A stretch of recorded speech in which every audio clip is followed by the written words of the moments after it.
구약성경 733페이지 느헤미야서 6장 1절에서 9절까지 느헤미야서 6장 1절에서 9절까지 그 가운데 9절 말씀만 제가 봉독해 올리겠습니다. 이는 그들이 다 우리를 두렵게 하고자 하여 말하기를 그들의 손이 피곤하여 역사를 중지하고 이루지 못하리라 함이라. 이제 내 손을 힘있게 하옵소서 하였노라. 아멘. 이제 내 손을 힘있게 하옵소서. 오늘 느헤미야서 강의 7번째 시간입니다. 오늘 말씀의 제목은 잡다한 유혹에 자주 빠지면 가치는 한 가지에 집중할 수 없습니다. 이런 제목으로 말씀 전하려고 합니다. 참 의미심장한 설교 제목을 주셨습니다. 꼭 기억해 두시기 바랍니다. 잡다한 유혹에 자주 빠지면 가치 있는 한 가지에 집중할 수 없습니다. 이런 제목입니다. 우리가 계속해서 보고 있는 것처럼 하나님이 내게 주신 사명을 이루어내는 것은 결코 쉬운 일이 아닙니다. 아무리 믿음이 좋고 아무리 의지와 실력이 탁월하고 아무리 인격이 기가 막힌 사람이라고 해도 하나님이 주신 사명을 이루어내는 것은 결코 쉬운 일이 아닙니다. 왜냐하면 그 사명을 이루어내기 위해서는 수많은 장애와 난관을 이겨내야 되고 수많은 유혹들을 뿌리치는 과정이 반드시 필요하기 때문에 그렇습니다. 우리가 지금 묵상하고 있는 느헤미야의 성벽 재건 공사 역시 마찬가지지요. 수많은 장애와 난관과 유혹들이 있는 것입니다. 지난 시간에 우리는 외부의 공격에 이어서 내부의 갈등을 해결해내는 느헤미야의 모습을 함께 보았습니다. 그런데 오늘 본문을 보면 내부의 갈등을 이겨내기가 무섭게 또다시 외부의 공격이 시작되는 것을 보게 됩니다. 정말 지긋지긋하지요.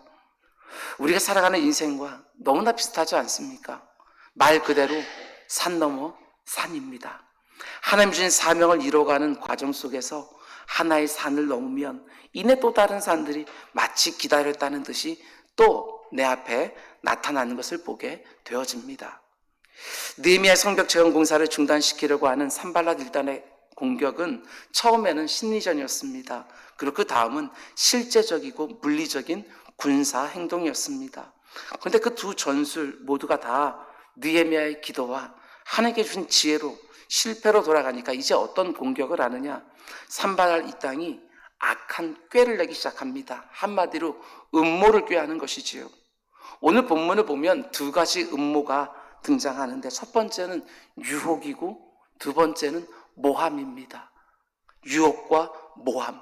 우리도 인생을 살면서 곳곳에서 경험하는 것이기도 합니다. 오늘 본문에 등장하는 산발랏 이 땅의 집요한 공격을 통해서 오늘도 주님의 교회와 하나님의 사명을 감당하려고 하는 수많은 성도들을 공격하고 있는 악한 사단 마귀가 얼마나 집요하고 얼마나 교활하고 또 얼마나 지독하게 영적으로 공격해 오는지 뿐만 아니라 하나님의 뜻대로 내가 살려고 할 때 내 앞에 등장하는 내 인생의 수많은 산발랏들이 얼마나 집요하고 얼마나 교활하고 얼마나 지독하게 실제적으로 물리적으로 나를 공격하는지 대적들의 전략을 좀 간파하는 시간이 되기를 원합니다. 그들의 전략을 알고 있으면 그래도 덜 당황하게 됩니다.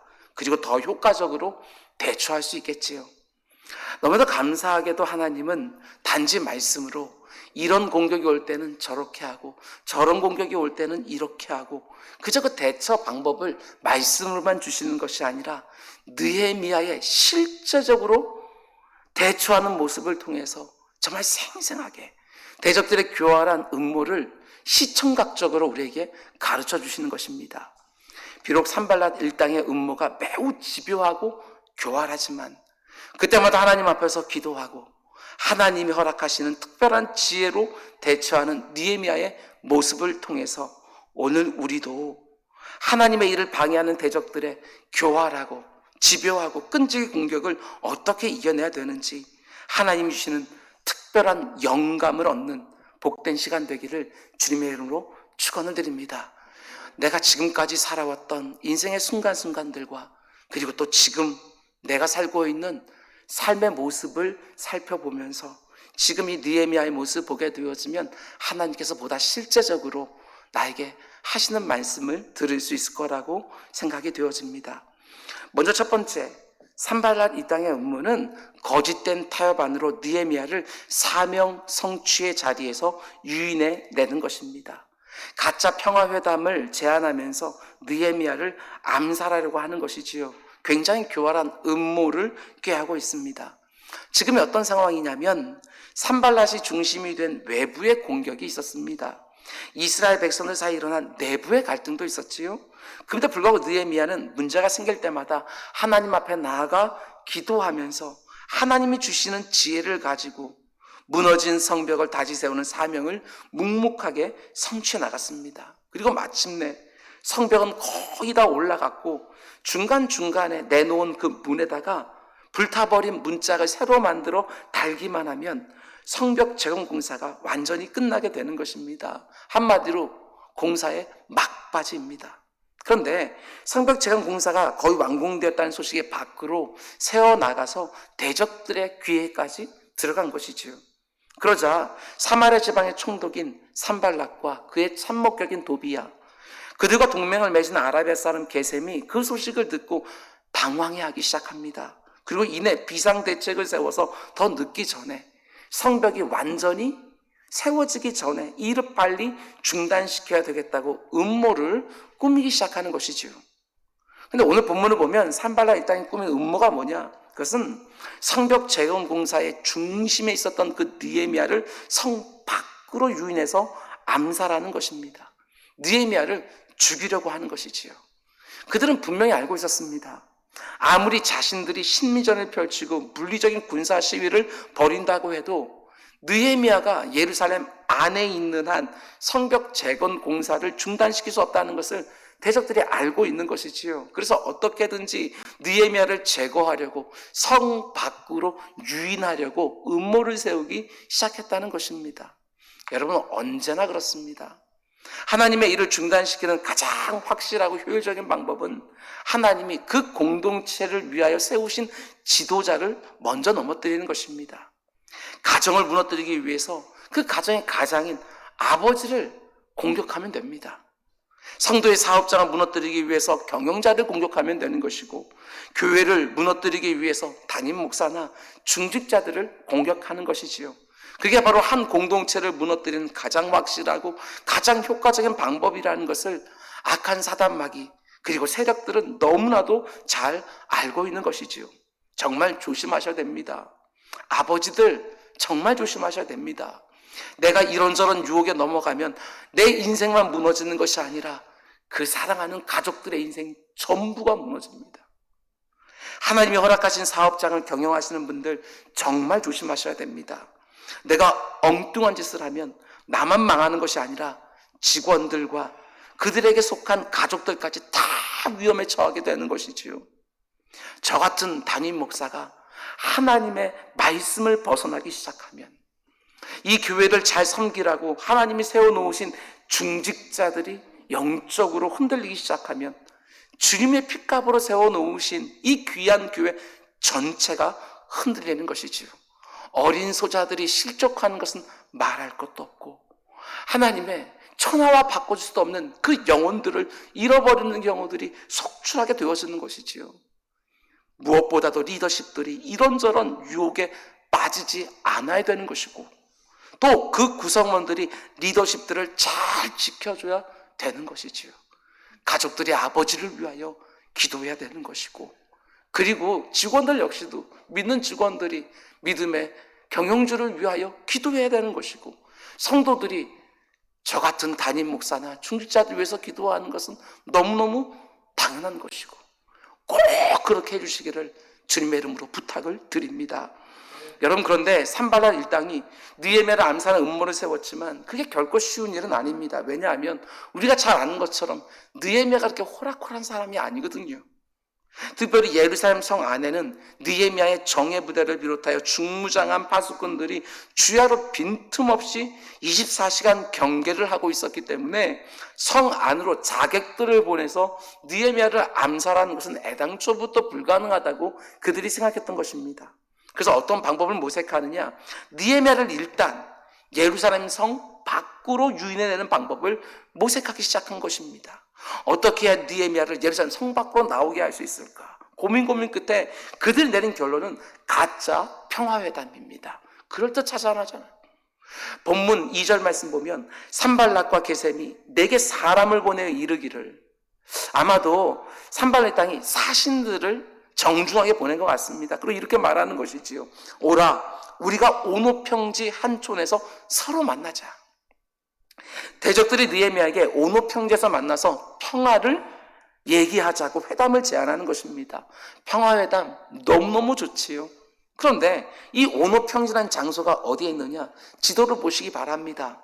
오노평지는 예루살렘에서 무려 35km나 떨어져 있는 곳이기 때문에 느헤미야가 병력을 데리고 이동하기가 매우 어렵고요. 그리고 또 그렇게 병력을 데리고 성 밖으로 나가버리면 예루살렘 성은 누가 지킵니까? 군사들 숫자가 많은 것도 아니고 성벽이 완공된 것도 아니고 문들이 다 열려 있는데, 그러면 예루살렘 성이 위험해지기 시작을 하는 거예요. 뿐만 아니라 산발락이 통치하고는 사마리아 지역에서 아주 가까운 위치에 있습니다. 거기다가 자기 병력을 미리 매복시켜 놓으면 느헤미야가 위태로워질 수 있는 거예요. 그러니까 산발락 일당이 입으로는 평화를 이야기하고 있지만 그럴듯해 보이는 평화회담 속에서 느헤미야를 암살하려고 하는 악한 속노를 품고 있었다는 것입니다. 그러니까 마치 광명한 천사로 위장하고 우리 영혼을 삼키려고 접근하는 악한 사단마귀의 모습과 너무너무 유사한 것이지요. 평화회담 그 속에 담겨져 있는 악한 속내가 있는 거예요. 그런데 느헤미야가 거기에 넘어갈 리가 없지요. 오노평지라는 말을 듣자마자 평화회담 속에 담겨있는 그들의 음모를 대번에 간파해버린 거예요. 그래서 그 말 듣자마자 2절에서 뭐라고 말하느냐? 실상은 나를 해하고자 함이었더라. 그래서 오노평지로 나오라는 제안을 이런 지하에 거절해버리지요. 여러분 잘 분별하셔야 됩니다. 잘 분별. 과거에도 그랬겠지만 오늘 우리가 살아가는 이 시대에 이렇게 혼탁하고 뭐가 진리인지, 뭐가 거짓인지, 뭐가 참 목자인지, 뭐가 진짜 싹군 목자인지, 어디 하나님의 뜻이 있는지 이렇게 분별할 수 없는 이때에 하나님 앞에 나아가 이런저런 상황들을 꼭 물으셔야 되는 거예요. 무엇이 하나님이 정말 원하시는 것이냐고. 성경 말씀을 보기도 하지만 우리가 얼마나 간악합니까? 언제나 내가 가지고 있는 생각을 지지해 줄 수 있는 성경 말씀만 주셔서 그거 가지고 디미는 우리들의 모습 아닙니까? 그렇기 때문에 언제나 말씀을 가지고 하나님께 나가서 묻지 않으면 분별할 수가 없는 거예요. 우리 안목이 많이 둔해졌고 세상은 이전보다 훨씬 더 악해졌거든요. 분별력, 이게 얼마나 우리에게 필요한지 몰라요. 모든 사람들과 더불어 화평하라고 하나님 말씀하시지만 그 속에 담겨있는 대적들의 악한 음모를요 잘 분별해 내셔야 돼요. 좋은 게 좋은 게 아니에요. 좋은 것처럼 보이지만 그 가운데 속에 유혹들이 담겨 있을 수 있다는 사실입니다. 하나님의 사람들을 넘어뜨리려는 악한 세력들의 교활한 음모를 잘 분별해내야 무엇보다도 하나님이 내 인생에 담아놓으신 그 사명을 완수할 수 있는 것이지요. 유혹을 분별할 수 있는 그 특별한 지각이 우리 모두에게 열려지게 되기를 주님의 이름으로 축원을 드립니다. 여러분, 그런데 느헤미야가 대적들의 악한 음모를 분별해냈다는 것도 너무너무 중요하지만 거절하면서 뭐라고 말하는지 이 부분도 너무너무 중요해요. 느헤미야가 산발락 이 땅에게 사신들을 보내서 이내 이렇게 응답을 보내지요. 3절, 내가 곧 그들에게 사자들을 보내 이르기를 내가 이제 큰 역사를 하니 내려가지 못하겠노라. 어찌 역사를 중지하게 하고 너희에게 내려가겠느냐. 내가 지금 이렇게 큰 역사를 감당하고 있는데 평화회담에 어떻게 응하겠느냐고. 아니 이렇게 중요한 하나님의 사명이 막바지에 와 있는데 그걸 중단하고 어떻게 지금 너희들에게 내려갈 수 있겠냐고 말하는 것이죠. 그러니까 느헤미야가 산발락 이 땅의 회담 제안을 이런저에 거절한 것은 대적들의 암살 음모를 간파했기 때문이기도 하지만 또 다른 이유도 있어요. 저게 참 많은 영감을 준 부분입니다. 그것은 다른 것이 아니고요, 지금 자기가 하고 있는 이런 집중력, 느헤미야는 이게 있었어요. 집중력, 이게 얼마나 소중한지 여러분도 지금까지 사시면서 잘 보셨을 거예요. 그렇습니다. 하나님의 일도 마찬가지예요. 내게 맡기신 사명을 잘 감당하려면 그 사명에 집중해야죠. 집중. 그 사명이 너무나 중요하기 때문에 그걸 중지하고 다른 것에 관심을 기울일 만한 여력이 없게 살아야 되는 거예요. 우리는 땀을 뻘뻘 흘리면서 정말 하나님이 원하시는 그 표대를 향해 달려가야지, 이것도 만지작거리고 저기 가서 놀고 이렇게 할 수가 없는 것이지요. 사명에 대한 집중력이 있어야 되는 것이지요. 하나님이 내게 맡기신 그 사명을 위해서 휴식도 하는 것이고 잠깐 여가를 즐기기도 하는 것이지, 거기에 내 삶이 다 맞춰져 있어야 사명을 이룰 수 있어요. 여러분, 저는요 느헤미야가 산발라 일당에게 말하는 것을 보면서 이런 생각을 해보았습니다. 하나님이 내게 맡기신 그 사명을 이루기 위해서는 자기관리가 너무너무 중요해요. 그래, 자기관리요. 잘 들으시기 바랍니다. 특별히 시간관리, 일정관리, 이게 하나님의 사명 성취를 위해서 얼마나 소중한지 몰라요. 특별히 아버지들, 우리 청년들 잘 들으시고요, 잘 들었다가 자녀들에게도 좀 꼭 말씀해 주세요. 우리 인생이 무한합니까? 그렇지 않아요. 한정된 시간이고요, 해야 될 일도 많아요. 그렇다고 한다면 분별해서 무엇이 더 중요하고 무엇이 덜 중요한 것인지, 무엇이 하나님이 원하시는 것이고 무엇이 내가 원하는 것인지, 무엇이 하나님 나라를 위한 것인지, 무엇이 이 세상에서 잠시 잠깐 내게 유익한 것인지, 이런 것들을 놓고요 뭔가 분별할 수 있어야 되는 거예요. 이 일도 하고 저 일도 하고 여기 신경 썼다 저기 신경 썼다가 이런 식이면 하나님이 내 인생에 맡겨놓으신 일들을 감당할 수가 없는 거예요. 잘 들으십시오. 일정 관리를 제대로 하지 못하는 사람들을 보면 무엇보다 우선순위가 분명하지 않기 때문이고, 우선순위가 분명하지 않다는 것은 분명한 목적의식이 없는 거예요. 인생에 대한 목적의식 뿐만 아니라 집중력이 부족한 거예요. 다시 말씀드립니다. 일정 관리를 제대로 하지 못하는 사람들을 보면 무엇보다 우선순위가 분명하지 않아요. 무엇 때문에 내가 지금 살고 있는지, 이 자리에 있는 것인지. 또 우선순위가 분명하지 않다는 것은 분명한 목적의식이 없어요. 표대가 없는 것이요. 뿐만 아니라 표대가 어딘지 안다 할지라도 집중력이 부족하기 때문에 그래요. 너무너무 중요한 거예요. 표현 하나하나가 시간관리, 일정관리, 이건 세상 사람들은 필요한 것들이 아니라 우리가 사명 이루기 위해서도 얼마나 중요한 부분인지 몰라요. 그러니까 내 인생의 목적, 하나님이 내게 준 사명이 분명해야 거기에 따라서 내 일정의 우선순위를 정하고, 하나님이 내게 허락하신 시간들과 열정들, 그리고 물질과 건강과 자원을 총 집중시켜서 그 일을 이룰 텐데 그게 분명하지 않으니까 시간도 제대로 쓰지 못하고 일정도 그때그때 엉망이 되어져 버려요. 여러분, 하나님이 내게 주신 사명을 성취하는 일에 하나님이 지금 내게 원하시는 그것을 위해 다 때가 있는 거 아니겠어요? 다 10대면 10대, 20대면 20대, 30대, 40대 다 때가 있어요. 그때에 집중해야 될 것들이 또 분명히 있는 거예요. 우리가 다중적인 영역에서 하나님께 사명을 받았지만 그냥 때에 따라서 어디에 더 집중해야 되는지 그것들을 분별해내야 되는 것이거든요. 이게 흐트러지기 시작하면 사명 감당하지 못하는 것이지요. 그저 순간순간 내 마음이 원하는 대로, 내 기분 좋은 대로, 내끼는 대로, 아니면 그저 급해 보이는 일들에 따라 막 움직이게 되어지면 사명 감당하는 것이요 계속 지연될 수밖에 없어요. 순간순간 내 앞에 튀어나오는 문제에 집중력을 잃어버리는 사람, 그리고 아무리 예상치 못한 문제가 생긴다 할지라도 끝까지 사명에 집중하는 사람, 이들의 가장 큰 차이가 무엇이냐? 한정된 시간과 열정과 물질과 에너지를 사용하는 게 다르다고요. 일종의 우선순위를 정하는 그 순서가요 다를 수밖에 없어요. 그러면 잘 들으시기 바랍니다. 뭐가 유혹이냐? 유혹이란 건 도대체 뭐냐? 사람들이 유혹 그러게 되어지면 뭔가 음란한 일에, 뭔가 부정한 일에 그 가운데서 빠지는 것들을 얘기하지만 아니요, 그것들은 지극히 일부분이고요. 뭐가 유혹이냐? 그것은 하나님이 내 생명 속에 담아 놓으신 그 사명을 성취하려고 하는 목적의식을 흐트러뜨리는 거, 이게 유혹이에요. 집중되지 못하게 하는 거, 이게 유혹이죠. 다른 데로 자꾸 내 시선을 뺏어가는 거예요. 하나님이 내게 맡기신 일에 내가 가진 시간과 열정과 물질과 건강과 자원을 집중시키지 못하게 하는 거, 그게 바로 유혹이라는 것입니다. 하나님의 일을 감당하고 있는 나를요 자꾸 온우평지로 불러내는 거예요. 그것이 명목이 좋죠. 평화회담이라는 거. 그렇지만 그것이 지금 이 상황에는 유혹이 되는 거 아니겠습니까? 하나님이 주신 사명의 자리에서 나를 벗어나게 하는 모든 시도가 바로 유혹인 거예요. 유혹. 오랜만에 공부 좀 해보려고 책상 앞에 앉아있으면 꼭 전화가 오지요. 이렇게 날씨가 좋은데 무슨 책상에 앉아있냐고.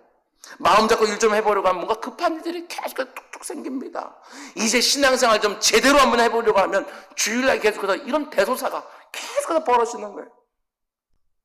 아닙니다. 나의 목적의식과 집중력 흐트러뜨리는 그 어떠한 유혹에도 넘어가지 말라는 거예요. 그 유혹의 사명 성취를 위해 집중되어야 될 나의 시간과 열정과 물질과 건강과 자원을 낭비해버리지 말라는 거예요.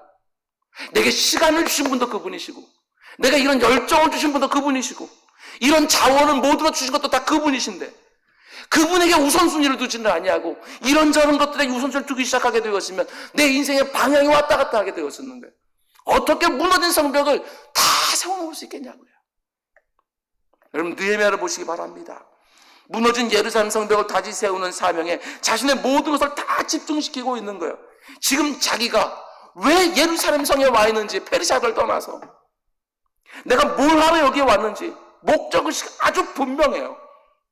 그러니까 3절에서 이렇게 말하는 거 아닙니까? 내가 지금 큰 역사를 하고 있으니 내려가지 못하겠노라. 어찌하여 내가 이 역사를 중지하게 하고 너에게 내려가겠느냐. 우리도 이런저런 유혹 앞에서 이렇게 말해야 되는 것입니다. 하나님이 내게 주신 사명에 집중하지 못하게 하고 내 생명 속에 담겨져 있는 하나님의 목적을 잊어버리게 하는 수많은 유혹들 앞에서 내가 지금 하나님이 내게 맡긴 이렇게 중요한 일을 감당하고 있는데 어떻게 이 귀한 시간을 호게 쓸 수 있느냐. 내가 어떻게 이 중요한 일을 내려놓고 그 일에 신경을 쓸 수 있느냐. 저 같은 목회자가 단지 다른 이성에게 넘어가고 아니면 돈의 유혹에 빠지고 어떤 자리를 탐하기 시작하고 이런 것만 유혹이 아니라 설교 준비 잘 할 수 있도록 말씀을 묵상하고 원고를 작성하고 강단에 서기를 원하고 성도들에게 성령 하나님의 교통하심 가운데 전달해지기를 원하고 이것들이 하나님께서 제 인생 가운데 맡겨놓으신 가장 중요한 1번 우선순위인데 그것을 2번으로 3번으로 4번으로 내리고 있다고 한다면 여러분 그것이 유혹 아니겠어요? 저렇게 만드는 거 다 각자가 다 다를 거예요. 하나님께서 정말 내 인생 가운데서 원하는 것들이 무엇인지 그 우선순위를 정확하게 해놔야지 내 일정 관리, 시간 관리가 제대로 될 거 아니냐고요. 요즘 누군가가 하나님이 내게 맡기신 어떤 일을 멈추게 하고 나의 집중력을 계속해서 산만하게 만들고 있습니까? 그게 바로 유혹이라는 거예요. 거절하라는 것입니다. 잘 들으시기 바랍니다. 오늘 설교 제목처럼 잡다한 유혹에 자주 빠지는 사람은 정말 가치 있는 한 가지 일에 집중할 수가 없어요. 정말 가치 있는 일에 내 생명을 다 내어놓고서라도 반드시 이루어야 되는, 반드시 성취해야 되는, 이걸로 유혹하면 여기로 빠지고 저걸로 유혹하면 또 저기로 빠지고 늘 이러고 있으면 어떻게 하나님 내게 맡기신 그 귀한 일들을 이룰 수 있겠냐는 것이지요. 반드시 기억하시기 바랍니다. 악한 사단마귀의 전략은 내가 악한 일을 하도록 유혹하는 것만 있는 것이 아니고 덜 중요한 일에 내가 가지고 있는 시간과 열정과 물질과 자원을 집중하게 하는 것, 이건 역시 너무 치명적인 유혹이지요. 내 인생 한 번뿐인데 이걸 낭비하는 것이니까. 다시 한번 말씀드립니다. 잡다한 유혹에 자주 빠지는 사람들은 정말 가치 있는 한 가지에 집중할 수 없어요. 저와 여러분 모두에게 이런 유혹들을 간파해낼 수 있는 분별력과 그 유혹들을 정확하게 거절할 수 있는 단호함과 내가 가진 모든 것들을 하나님이 내게 지금 원하신 일에 다 쏟아붓는 집중력과 특별히 일의 순서를 하나님 마음에 쏙 들게 정하는 올바른 우선순위가 있기를 주님의 이름으로 축원을 드립니다. 그럼 두 번째로 느헤미야를 암살하려고 하는 첫 번째 음모, 가짜 평화회담이 통하지 않으니까 산발한 일당이 이내 두 번째 음모를 획책합니다. 그게 뭐냐? 느헤미야에 대한 거짓 소문을 내요. 거짓 소문. 우리도 이런 거 경험해보지 않습니까? 정말 아파요. 악성 루머를 퍼뜨려서 느헤미야에게 누명을 씌우는 거예요. 그러니까 첫 번째 음모가 유혹이라면 두 번째 음모는요, 모함이에요. 제가 생각할 때는 이 유혹과 모함 가운데 유혹보다 훨씬 더 억울하고 훨씬 더 치명적인 것이 모함이 아닐까 생각했어요. 왜냐? 유혹이 올 때는요, 거절하면 돼요. 단호하게 거절하면 돼요, 분별해서. 근데 이 모함은요, 내 의지하고 상관없어요. 내 실력하고 상관없어요.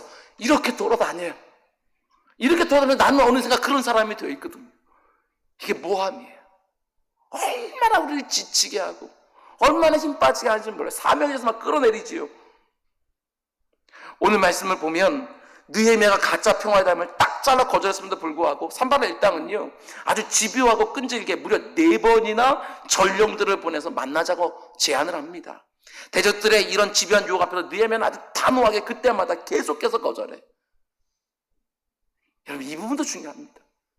많은 성도들이 대적들의 이런저런 유혹을요 처음에는 잘 이겨내다가도 한 번, 두 번, 세 번 그 유혹이 계속 되어지면 나중에는 조금씩 흔들리기 시작하거든요.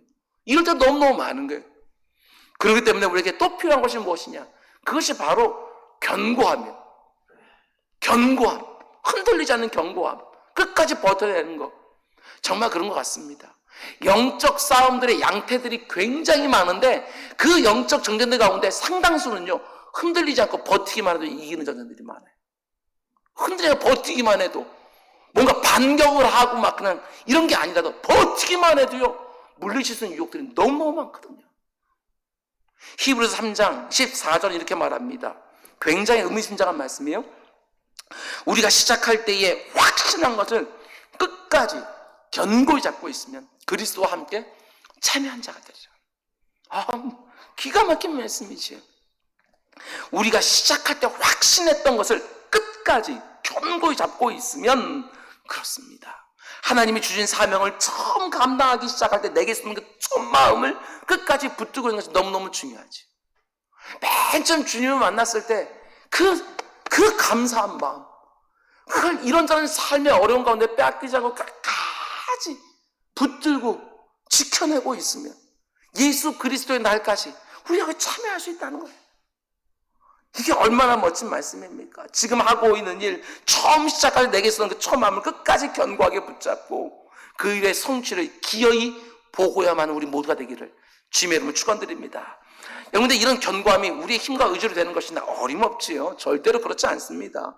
이런 견고함이 우리의 힘과 의지에 달린 것이 아니라 고린도전서 1장 8절은 이렇게 말합니다. 주께서 너희를 우리 주 예수 그리스도의 날에 책망할 것이 없는 자로 끝까지 견고하게 하시리라. 주어와 동사만 딱 빼놓고 말하면 이렇게 되지요. 주께서 너희를 끝까지 견고하게 하시리라. NIV 영어성을 보게 되었으면 맨 앞부분에 이렇게 되어 있어요. He will keep you strong to the end. 끝까지 너를 강하게 만들어준다는 거예요. 누가? 그가, 주께서. 주님이 나를 강하게 만들어주시는 거예요. 주님이, 내가 그렇게 되는 것이 아니고. 기억하시기 바랍니다. 창세기 3장에서 인간이 죄를 지어 타락할 때 인간의 의지도 함께 타락한 거예요. 내게 있는 이 의지라고 하는 게 이게 얼마나 초라한지 몰라요. 얼마나 이 의지가요 쉽게 무너지는지 모르거든요. 악한 대적들의 집요한 유혹과 공격을 내 힘으로, 내 의지로 싸우고 버티는 것이 아니라 오직 하나님을 의지하는 그 기도의 무릎으로, 다른 거 없어요. 기도 외에는 그 어떤 유도 나가지 않은 거예요. 이거는 힘으로 되고 능으로 되는 것이 아니라 오직 하나님의 영으로만 되는 것이기에 그 앞에서 공급되는 것들이 없으면 그 집요한 공격들을 앞에서 버텨낼 재간들이 없어요. 우리는요 꼭 하나님 앞에 나아가서 나를 견고하게 하시는 그 주님의 강한 손을 경험하는 우리 모두가 될 수 있기를 주님의 축원드립니다. 여러분, 근데 이어지는 본문을 보면 이게 정말 무섭지요. 산발라 이 땅이 이제 5번째로 전령을 보내요. 그런데 그 손에 쥐어진 게 뭐냐? 정말 교활합니다. 5절 말씀. 산발랏이 5번째는 그 종자의 손에 봉하지 않은 편지를 들려 내게 보냈는데, 여기 보면 이 표현이 무섭습니다. 봉하지 않은 편지. 이게 좀 이상하지 않아요? 그 당시에 모든 공식 문서는요 양피지나 파피루스 같은데 잘 써서요 인장으로 날인하고요 단단히 봉인하게 되어져 있어요. 특별히 이렇게 고위 관료급 가운데 속에서 주고받는 그 편지는요, 여러분 봉인을 잘하게 되는데 그걸 함부로 뜯게 되어지면 중형, 사형도 시켜요. 왜냐하면 편지의 내용을 중간에 누군가 변질시키는 일이 없도록 이렇게 중재로 다스리거든요. 산발랏이 이걸 모를 리가 있겠습니까? 사마리아 지역의 총독인데 너무너무 잘 알아요. 그런데 이 산발랏이 그 이스라엘의 예루살렘에 지금 총독으로 부임해와 있는 느헤미야에게 편지를 보냈는데 봉하지 않고 편지를 보냈다? 그건 틀림없이 어떤 음모가 담겨 있는 거예요. 그 음모가 무엇이었을까? 성경학자들은 이렇게 말합니다. 그 편지에 담겨 있는 내용을 누군가가 보기를 원했던 거지. 중간에. 그리고 그 본 사람이 누군가에게 전하고 누군가에게 전하고 누군가에 전하면서 그때 소문나기를 원했던 거예요. 그래서 산발라지 자기가 소문나기가 원했던 내용들을 그 안에 담아서 봉하지 않고 편지를 보내는 거예요. 그 안에 어떤 내용들이 있었느냐. 6절 말씀. 그 글에 이르기를 이방 중에도 소문이 있고 가스무도 말하기를 너와 유다 사람들이 모바나를 하여 성벽을 건축한다 하나니 네가 그 말과 같이 왕이 되려 하는도다. 이게 산발랏이 소문나길 원했던 얘기예요. 치밀한 모함이지요. 느헤미야가 누명을 씌우려고 하는 거예요. 사람들 사이에 이런 소문이 났으면 좋겠다라는 기대를 가지고 봉하지 않은 편지를 보낸 거예요. 지금 소문이 하나 떠들고 있는데 아라비아 군주인 그 유명한 가스무도 그렇게 말하지 않더냐. 네가 지금 유다 사람들 데리고 성벽 재건하는 것은 너를 파견한 페르시아 왕에게 대적하려고 하는 거 아니냐. 네가 왕이 되려고 하는 거 아니냐.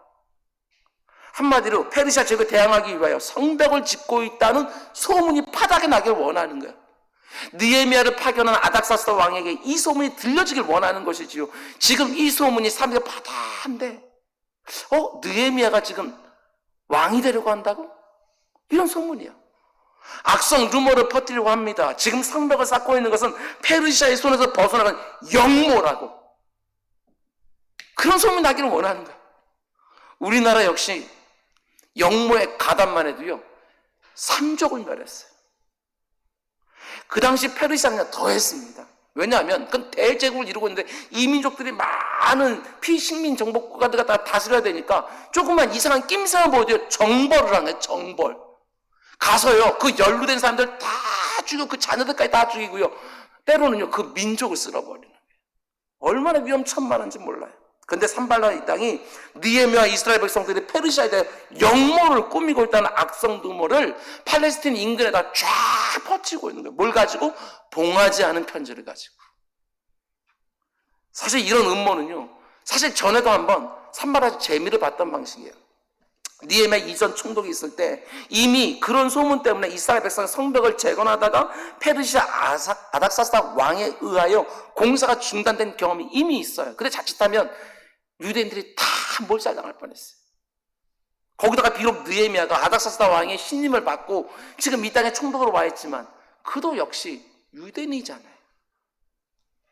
근데 만일 그가 영모를 꾀하고 있다는 루머가 퍼지기 시작하면 느헤미야도 도저히 어쩌지 못하는 극히 위험한 상황에 처할 수 있는 거예요. 지금까지와는 다른 굉장한 위기 상황을 맞을 수 있는 것이죠. 근데 여기서 한 가지 주의해서 봐야 되는 사실은 참 이게 악하지요. 산발롯이 악한 루머를 만들 때 뭐라고 표현하느냐. 내가 그렇게 생각하고 있다 이렇게 말하지 않아요. 6절 말씀 보면 이방 중에도 소문이 있고 가스무도 말하기를. 자기에게 아닌 것처럼 자기가 꾸며낸 이야기면서도 지금 사람들 사이에 이런 소문이 이게 났다고. 소문 안 났어요. 자기가 그렇게 소문 내고 싶은 거지. 그 지역의 유명한 유지까지 끌어들여서 아라비아 군주인 가스무도 그렇게 말하고 있다고. 이런 식으로 돌려서 말하고 있는 거예요. 교활하지요. 그런데 여러분 산발랏만 이게 교활합니까? 아니요. 저와 여러분도 이런 식으로 말할 때가 한두 번이 아니거든요. 내가 원하는 것을 다른 사람 말인 것처럼 그렇게 말할 때가 저도 있고 여러분도 있고 우리 모두가 다 있어요. 교활하지요. 자기가 정작 그렇게 생각하면서 다른 사람들이 이렇게 말한다고. 내가 다른 사람들 들었는데 네가 그랬다면서 소문내길 원하는 거예요. 누군가가 나를 음해할 때도 마찬가지입니다. 내가 이렇게 저렇게 생각하고 있다고 내가 이런저런 것을 봤다고 말하지 않아요. 누가 그런 거 들었다고. 누가 그런 거 봤다고. 자기가 그렇게 말하고 싶으면서 꼭 다른 사람들이 그렇게 말하는 걸 돌려서 말하지요. 너무나 악한 의도가 내 안에도 있고 다른 사람들 안에도 있어요. 근데 문제가 뭐냐? 이게 너무너무 잘 통해. 이 방법이 너무너무 잘 통해. 다 죄인들이라서. 정말 그렇습니다. 얼마나 많은 하나님의 사람들이, 얼마나 많은 영적 지도자들이 이런 악성 루머 때문에 상처를 입고 넘어졌는지 몰라요. 자아 중심의 삶과 그리스도 중심의 삶이라는 책을 쓴 알버트 벤자민 심슨 교수님이 이런 말을 했습니다. 나는 다른 사람들을 음해하는 말을 입에 담느니 차라리 고압선을 쥐고 놀겠다. 그만큼 위험하다는 거예요. 다른 성도들을 위험한 것이 그만큼 위험하다는 거예요. 근데 오늘날 보게 되었으면 물론 의도하지 않았다 할지라도 손에 고압선을 쥐고 노는 경우들이 너무너무 많은 거예요. 없는 말 만들기도 하고 내가 들은 얘기 분별하지도 않고 이리저리 옮기면서 저는 두려워하지도 않아요.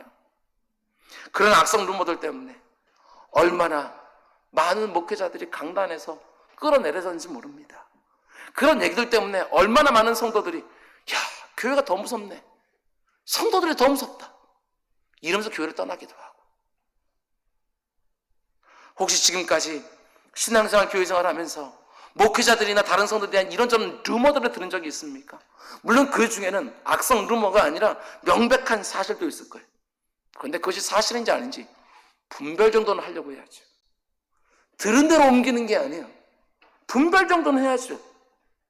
그리고 분별한 다음에는 반드시 판단돼야 돼요. 어떤 판단? 이게 명백한 사실이라 할지라도 이것들이 사람들 입에서 오르내리면 공동체는 어떻게 되는지 그 결과까지도 판단하고서 옮겨도 옮겨야죠. 뿐만 아니라 하나님은 그런 경우를 통해서 성경 말씀에 어떻게 하라고 얘기해 주셨거든요. 다른 사람들 허물이나 죄를 봤습니까? 그 사람을 기도해 주라면서요. 기도해 주고 그 가운데 어떻게 말해야 충분히 기도한 다음에 가서 사랑하는 마음으로 권면해 주고 내가 말해서 안 되면 다 믿을 만한 사람 두세 명이 가가지고 증인 삼아서 다시 한번 얘기해 주고 그래도 안 되면 공동체에서 그것들을 공론화시키고 맞는 것들에 따라서 치리하고 치리하는 목적도 그 사람 내치려고 하는 것이 아니라 바로잡으려고 하는 것이고 이런 사랑의 그런 모든 것들이 있는데 그걸 그냥 쉽게 옮겨요. 막 어떻게 그렇게 할 수 있냐고요. 너무나도 안 좋은 일이에요. 무엇보다도 공동체도 안 좋고 그 영혼도 안 좋지만 더 안 좋은 게 뭐냐, 내 영성에 안 좋아요. 내 영성에 봉하지 않는 편지를 그냥 꺼내서 보게 되었으면 내 영성에 안 좋고요, 휘둘릴 가능성이 너무너무 많아요. 내가 그 편지 봤는데 이런저런 내용이 있다고 옆으로 돌리게 되었으면 느헤미야는 죽어요. 느헤미야들이 죽는다고요. 이런저런 소문을 들을 때 꼭 분별하고 잘 판단해서 다른 사람도 지키고 공동체도 지키고 내 영성도 지키는 우리 모두가 되기를 주님의 이름으로 축원드립니다. 그런데 놀라운 게 뭐냐, 산발랏의 악성 루머를 대하는 느헤미야의 모습을요, 가만 보면 너무너무 차분해요. 의연하다고요. 이게 쉬운 일이 아니잖아요. 대부분의 사람들은 자기들은 억울한 소문을 들으면 다 흥분하지 않습니까? 너무나도 억울한 거예요. 억울한 건 못 참겠어요. 그 즉각적으로 해명하고 즉각적으로 대응하기 시작하는 것이지요. 그런데 느헤미야가 하는 말을 보시기 바랍니다. 너무나도 간결해요. 8절, 내가 사람을 보내어 그에게 이르기를 네가 말한 바 이런 일은 없는 일이요 네 마음에서 지어낸 것이라. 끝나요. 그리고 흥분한 것 같지 않아요. 네가 말한 바 이런 일은 없는 일이요. 산발랏의 모함에 대하여 너무 차분하고 너무 의연하게 대처해요. 저는 흥분한 것 같지도 않고요, 자기 변호를 적극적으로 하는 것 같지도 않아요. 느헤미야의 마음속에 조금이라도 왕이 되고 싶은 마음이 있었다면 그렇게 못했을 거예요. 왕이 진짜 되기를 원했다면 이렇게 차분하고 이렇게 대처할 수는 없는 것이지요. 그런데 전혀 그런 게 없으니까, 정당하니까, 거리낌 없으니까 반응이요 아주 간결해요. 네가 말한 바 이런 일은 없는 것이요. 지난 시간에 말씀드린 것처럼 여러분, 코람데오, 신전의식, 하나님 면전에서 살아가는 사람들은 이런 악성 루머에 비록 속은 상할지 몰라도요 크게 휘둘리지는 않아요. 삶이 엉망이 되지 않는다고요. 왜냐? 하나님이 나의 결백함을 아시는데. 그게 있잖아요. 우리 성도들은 그게 있잖아요.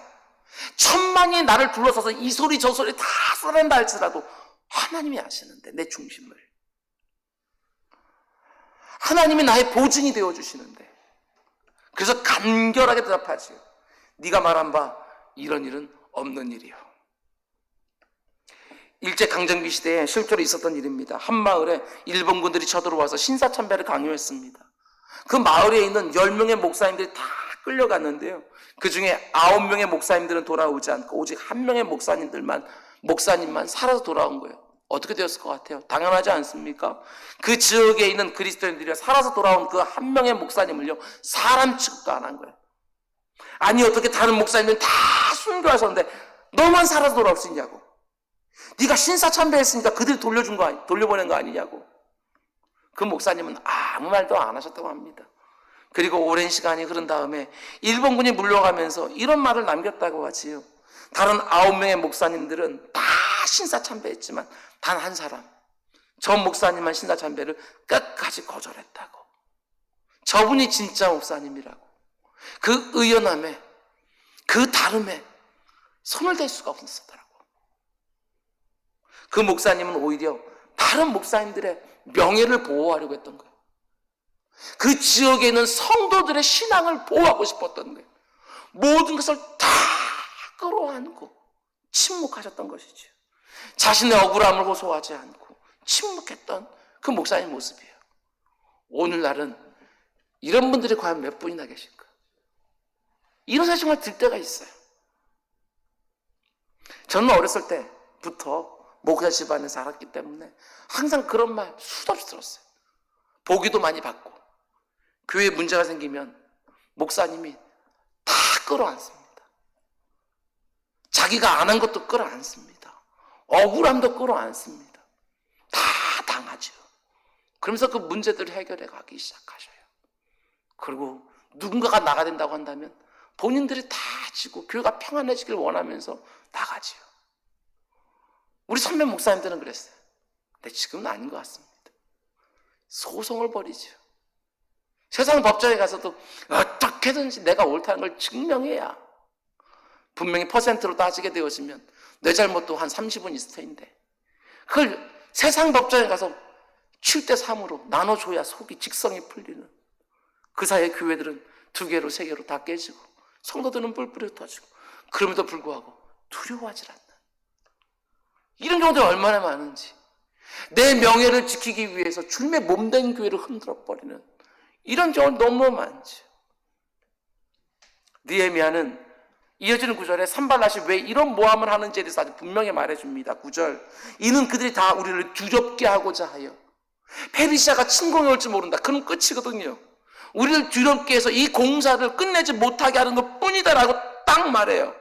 왜 이런 말을 덧붙입니까? 느헤미야 자신은요 이런 말에 흔들리지 않아요. 그런데 백성들은 흔들릴 수 있거든요. 그래서 굳이 그 실패들을 다 들춰내는 거예요.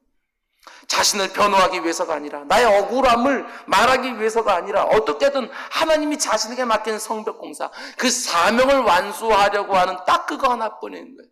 어떻게든지 교회를 지키려고 하는 그 마음 하나 딱밖에 없는 것이지요. 어떻게든지 하나님께 영광이 돌려지고 이것만 하나만 딱 생각하는 거예요. 그렇게 되어지면 내 영광이라는 거, 내 명예라고 하는 거, 내 억울함이라고 하는 거 뭐가 그렇게 중요하다고. 나는 그거보다 훨씬 더 지탄받아 마땅한 속에 못된 것들을 다 주고 있는 사람인데 내 명예보다 하나님이 내게 맡기신 사명을 먼저 생각하는 우리 모두가 되기를 주님의 축원드립니다. 내가 속한 공동체의 안전과 평안을 먼저 생각하는 것이지요. 부모의 마음으로. 그럼 이제 마지막 세 번째로 느헤미야가 산발랏의 악한 의도를 다 드러낸 다음에 곧바로 뭘 합니까? 언제나 똑같아요.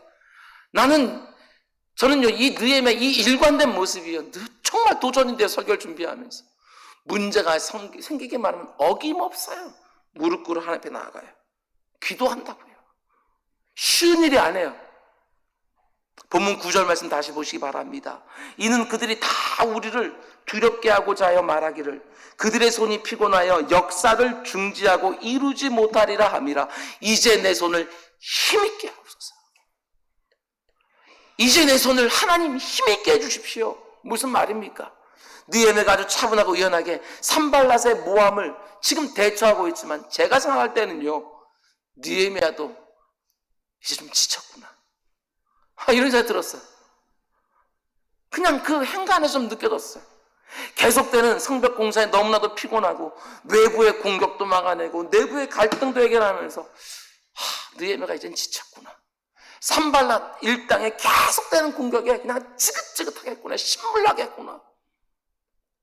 이제 문짝들만 달면 성벽 공사가 다 끝이 나는데 막판에 느헤미야가 지쳐버렸어요. 그래서 어떻게 합니까? 자기 손에 힘이 빠진 것을 알고 하나님께 나가 기도하기 시작하는 거잖아요. 하나님 내 손에 힘을 깨 주십시오. 내게 힘을 주셔서 이 성벽 공사를 끝까지 잘 마무리하게 해주십시오. 42.19 마라톤을 잘 달리다가 이제 스타디움에 들어왔어요. 거리에서 막 뛰다가 스타디움에 딱 돌아서 사람들은 쫙 있고, 트레일 갔다 한 바퀴만 딱 돌고 보면 저기 결승전에 쭉 하고는 뜯고 지나가면 그때면 되는데, 문제는요, 단 한 발짝도 못 뛰겠는 거예요. 가슴이 터질 것 같아, 죽을 것 같은 거예요. 의지도 바닥났고 체력도 바닥났어요. 느헤미야의 경우가 그럴 때가 아닌가. 그래서 어떻게 해요? 기도하는 것이죠. 출발선상에 땅 하고 있는데 그냥 대충 다니면서 하나님 나를 갖다가 1등 시켜줄 거야, 이게 아니고 하나님께 내게 주신 모든 것을 다 가지고서 그냥 최선을 달린 다음에 하는데, 내 최선 갖고는 어림없어요. 내 최선은 여기까지밖에 왔는데 결승전적이고요, 완성 못해요. 어떻게 해요? 하나님, 내 손을 힘있게 해주십시오. 내 손을 힘있게 해주셔서 저기까지 갈 수 있게 해주십시오. 푯다를 향하여 그 앞에 막판까지 와서 지친 이 느헤미야의 기도를 보세요. 짧은 기도지만요, 그 안에서 그의 마음이 다 느껴지는 거예요. 이사야 선지자가 이런저런 일로 지쳐버린 이스라엘 백성들에게 이렇게 선포합니다. 우리가 믿는 하나님이 어떤 분인 줄 아느냐 너희는. 이사야서 40장 29절 31절, 우리가 믿는 하나님은 어떤 분이냐. 피곤한 자에게는 능력을 주시며 무능한 자에게는 힘을 더하시나니. 저와 여러분 믿는 하나님이 이런 분인 거 여러분 믿으십니까? 지쳤다고 내려놓는 게 아니에요. 정말 이런 하나님이라고 믿는다면 나아가서 기도해야죠. 내 손에 힘있게 하옵소서. 당연하죠. 하나님은 오늘도 지금까지는 어떻게든 잘 버텨냈는데 코로나19가 계속 상황들이 기속되어지면서 지쳐가는 우리들에게 말씀하시는 거예요. 아무개야, 얘들아, 지쳤냐? 지칠만도 하지. 많이 피곤하냐? 피곤할 만도 하지. 그러나 거기서 지지 마라. 거기서 주저앉지 마라. 나를 앙망해라. 나를 간절히 바라고 원해라. 피곤한 너에게 내가 새 힘을 주리라. 무기력한 너에게 내가 능력을 주리라 하고 말씀해 주시는 거예요. 느헤미야가 지금 자기가 지쳤다는 것을 아는 것이지요. 아니 어떻게 지치지 않을 수 있었겠어요? 우리 중에 정말 이런 상황 가운데 있으면 외부의 공격에서 심리전에서 흔들린 사람도 있었을 거예요. 실제 지금 공격 앞에서 흔들린 사람도 있었을 거예요. 한번 7번째 오늘 강연인데 한번 생각해 보시라고요. 페르시아 땅에 있을 때부터 힘을 많이 썼어요. 자기 동생 하나니로부터 예루살렘 성에 그 참혹한 형편을 듣는 그 순간부터 느헤미야가 뭘 해요? 무려 넉 달 동안을 울면서 함께 부르짖었어요. 금식도 그 가운데 하면서. 물론 하나님의 은혜 가운데 아닥사스다 왕의 허락을 맡아서, 그렇지만 무려 1300km 떨어져 있는 페르시아에서 예루살렘까지 여행을 했어요. 쉬운 일이 아니에요. 예루살렘 성에 도착해서 딱 3일 쉬기는 쉬었지만 그게 쉬는 거겠어요? 아니요. 어떻게 하면 이 무너진 성벽을 다시 세울 수 있는지 계속해서 생각하고 기도하고 생각했지 않겠어요? 모든 백성들이 한 마음으로 성벽 공사에 전심전력을 해야 되는데 도무지 움직일 생각을 안 해요. 지금까지 성벽 공사를 하다가 여러 번 실패를 했고요. 주변에 있는 이민족들이 늘 침탈을 당해왔기 때문에 또 실패할지 모른다고 하는 두려움, 거기에 피해의식까지 자포자기한 백성들이거든요. 바짝 메말라 있는 그들의 마음에 불을 붙이기 위해서 또 애를 쓰는 거예요. 무너졌던 성벽이 서서히 올라가기 시작하니까 또 어떤 일이 벌어집니까? 주변엔 대적들이요, 산발랏을 중심으로 벌떼처럼 일어나서 심리전을 시작하는 거예요. 그게 성벽이냐고. 작은 여우 하나만 올라가도 다 무너지겠다고. 하루 만에 다 끝낼 작성이냐고. 야, 그 불에 타고 다 타버린 그 돌들 그냥 땅에서 캐가지고서 그 다시 그걸 세울 거냐고. 조용하고 무시하고 비웃고 그러면서 위협하고. 마음과 생각을 붙들어준 하나님 앞에 나아가 지도자들과 합심해서 기도하면서 심리전을 잘 이겨냈어요. 그래도 이제는 군사적으로 물리적으로 움직이기 시작합니다. 대적들이 서로 공조하면서 예루살렘 성을 포위해 들어오고 언제라도 쳐들어올 기세로서 압박하는 것이지요. 두려워하는 백성들의 마음을 겨우겨우 진정시키면서 백성들 가운데 일부를 파수꾼들로 세우고 밤낮으로 경계를 시켜요. 백성들을 중무장시켜서 한 손에는 칼을 들게 하고 한 손에는 삽을 들게 하고 대적들의 공격에도 대비하고 성벽 재건 공사는 계속해서 진행하고, 그래서 겨우겨우 성벽 공사 절반을 마쳤는데 이번에 정말 어이없는 일이 벌어지지 않았습니까? 지난주에 우리가 본 것처럼 자기 동족 중에 돈 많은 부자들이 이자 놀이를 하고 있어요. 그 성벽 재건공사하고는 백성들을 쥐어짜고 있는 거예요. 이자 못 갚으니까 자녀들을 끌고 가서 종으로 팔려고 그래요. 그것이 끝이 아니라 엎친 데 덮쳤지요. 거기다 흉년까지 들었어요. 또 거기다가 자기를 파견한 페르시아에서는요, 세금을, 상납금을 계속해서 올리는 거예요. 느헤미야가 얼마나 힘이 빠지겠어요. 자기 동족들에서 신물나지 않았겠어요? 자기를 파견한 페르시아 정부도 야속했을 거예요. 아니, 흉년이라니. 하나님께도 이런저런 쓴소리가 분명히 나올 만했을 거예요. 그래서 느헤미야가 하는 게 그 흔들리는 마음을 가지고 간절히 기도하면서 자기가 먼저 솔선수범하고 자기가 먼저 희생하면서 또 선봉해서요. 자기는 일은 하나도 안 하면서 빨리빨리 성벽 쌓으라고 소리만 친 게 아니잖아요. 나팔수 하나를 데리고 공사 현장을 다니면서 대적들의 동향도 살피고 공사 현장도 감독하고요. 그랬더니 이제 문짝면 달면 되는데 산바라 일당이 가짜 평화회담을 열어서 자기를 암살하려고 해요. 그 순간 등골에 올싸가지 않았겠어요? 이러다 정말 죽을 수도 있겠구나. 그것도 넘어섰더니 이제는 자기에 대한 악성술모가 소문이 쫙 나면서 까딱 잘못하면 자기를 파견한 아닥사스다 왕의 칼에 죽을 것 같은 거예요. 아니, 자기가 죽는 것은 고사하고 무엇보다도 하나님께 자기가 받은 사명, 성벽 재건 공사를 끝낼 수가 없는 거예요. 지금까지 느헤미야가 하나하나 넘어왔던 과정들을 생각해 보시기 바랍니다.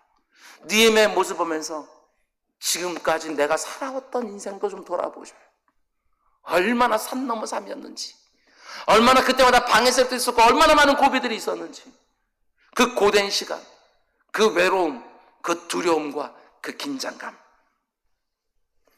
여러분, 느헤미야가 왜 안 지치겠어요? 그런데 자신이 지쳤다는 사실을 딱 깨닫자마자 어떻게 해요? 하나님께 나아가요. 하나님께 나아가요. 그리고 간절히 기도하죠. 성도가 기도하지 않고 지쳤다고 말하는 거, 적어도 이사야서 40장 말씀을 모르는 거예요. 피곤한 자에게 새 힘을 주시는, 무능한 자에게 능력을 주시는 그 하나님을 믿지 못하니까 지쳤다고 말은 하면서 또 기도하러 나가진 않는 느헤미야를 보세요. 하나님, 내 손을 힘있게 해주십시오. 다시 내가 지금도 살아서 역사하신 하나님을 앙망하오니 하나님만 바라보니 내 손을 다시 힘있게 해주십시오. 하나님이 그 기도에 응답해 주셔서 저는 분명히 믿어요.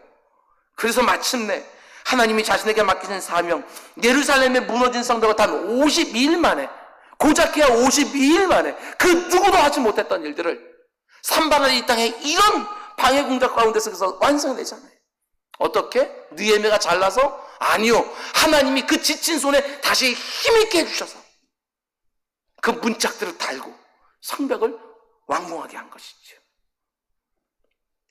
여러분, 정말 오랜만에 내일 새벽부터 이곳에서 예배가 드려집니다. 새벽 예배가 49명까지 이곳에서 예배할 수 있다고. 비대면 완화된 비대면 예배, 이렇게 배우세요. 우리 본당에 49명까지, 그리고 일체에 19명까지. 그래서 우리가 평상시에 새벽 기도 숫자를 생각하게 되어지면 새벽 예배할 수 있어요. 얼마나 감사한지 모르겠어요. 단지 이곳에 모여서 예배한다는 그것만이 아니라 이제 지칠만도 한데 다시 하나님 앞에 나와 내 손을 다시 힘있게 하십시오 하고 부르실 수 있는 새벽 기도에서 이곳에서 힘을 얻을 생각을 하니 이게 얼마나 마음 가운데 속에 사모하고 기대가 되는지 몰라요. 이곳에서 이미 내 믿음의 선조들이 수많은 새벽 가운데 힘을 얻었어요. 제가 일전에 새벽에도 말한 것처럼 새벽 기도가 없었으면 그 이전에 우리 믿음의 선배들, 그 어머니들이 어떻게 믿음으로 가정들을 세우고 어떻게 그 수많은 그냥 힘들고 어려운 것들을 갖다 다 넘어갔을까 생각해보게 되어지면 하나님께서는 분명히 또 이 코로나19가 우리 지나가고 있는 새벽 기도 자리에 또 힘있게 할 거라고 전 분명히 믿고 있어요. 하나님, 나를 다시 힘있게 해주십시오. 말씀 맺겠습니다. 하나님이 내 속에 담아 놓으신 사명을 이룬 일이 결코 호락호락한 것이 아닙니다. 하나님 모르는 사람들이 자기 꿈, 자기 야망, 야심 이룬 일도요, 수많은 방해들과 고비들 넘어서야 그들도 자기 지네들 꿈을 갖다가 성취하는 거예요. 하물며 하나님의 꿈, 하나님의 비전, 하나님께서 내게 주신 그 사명을 이룬 일은 말할 것도 없겠지요. 악한 사단마귀가 자신의 모든 것을 다 가지고 방해하고 공격해요. 이게 어떻게 수월하겠습니까?